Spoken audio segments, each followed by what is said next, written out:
Tuba, just take us back to what happened a short while ago when the Prince of AmaZulu, the Prime Minister of AmaZulu Nation, Buthelezi, umntwana wakwaPhindangene, was appealing to Amabutho to disperse.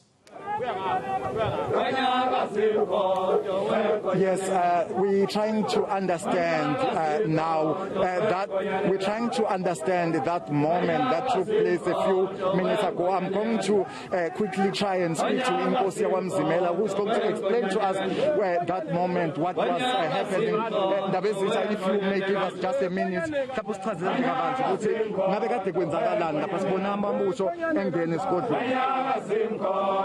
That's what live on eNCA.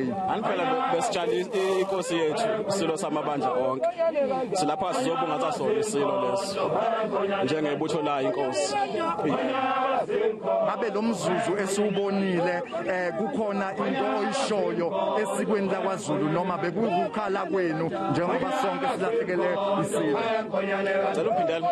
Ngabe lo mzuzu esiubonile kukhona yini okushoyo noma okusymbolizayo esikweni laKwaZulu? Usho ubumbano lolubona abantu bakwaZulu khomisa sisahlangene sisekhona angeke sihlaze nenkosi ingasekho nenkosi izovela nasoyeseka nayo. Asambe Zulu. That was Inkosi Mzimela explaining to us that moment that we just witnessed, it was just for them to show unity and that they are still united. They also committing themselves that even the king that will be coming over and taking over the reign, they will give their full support to him. He explains that it wasn't about fighting, but they understood what they were told to do. That's why they had to leave the palace. And now, as we speak to you, they are outside the palace, Tuba, and they will be departing, I would assume, from the grounds of the palace in line with that request by Prince Mangosuthu Buthelezi. As we speak now, but then I can see them, they are leaving the palace as they were requested to leave. But one can say that Amabutho will be here for a while. What we are seeing here, it might take even hours after, as we understand that the service finished or completed almost an hour ago. But they will continue be here and going around Baviliela, that's what they call it in isiZulu.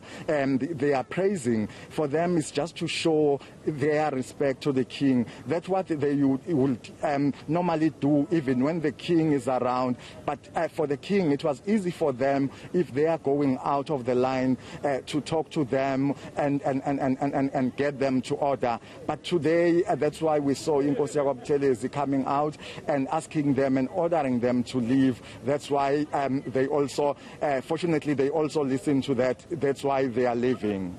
Okay, Tuba Vilana, you stay connected there. Let's bring in Tula Sizwe Simelane as well, this second hour of our Thursday lunchtime edition. Tula Sizwe, earlier when we spoke to you, you were outside at the gate. The maidens were there singing and Amabutho was still outside. Then we saw the gate being opened for Amabutho to go in. Later on, we saw Prince Mangosuthu Buthelezi asking them to leave and telling them that many of them rather, not even wearing masks and that they are breaking the COVID-19 restrictions and that the dangers of the coronavirus would affect anybody, and he appealed to them to leave, and they did so.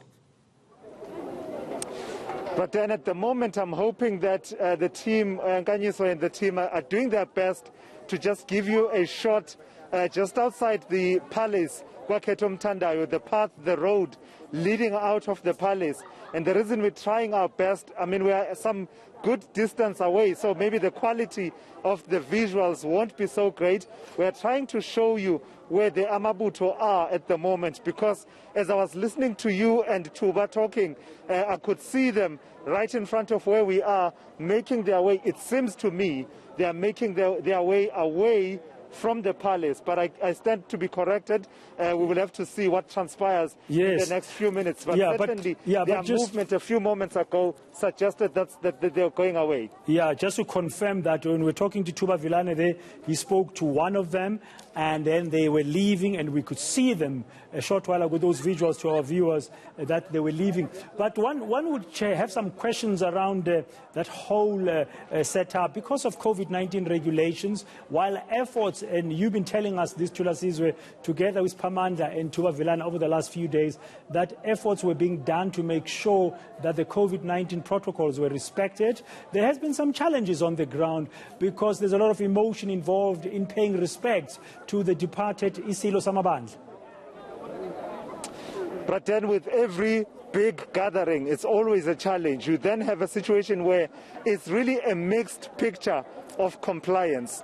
You will have people who absolutely comply, keep their social distancing, wear their masks and sanitize from time to time, but you will have people in those crowds, as we show you those Amabutho, now back in short. In fact, I assumed they were going away, but actually they're just marching up and down within this vicinity, just in front and outside of the Royal Palace, but they very much are still around, still a crowd.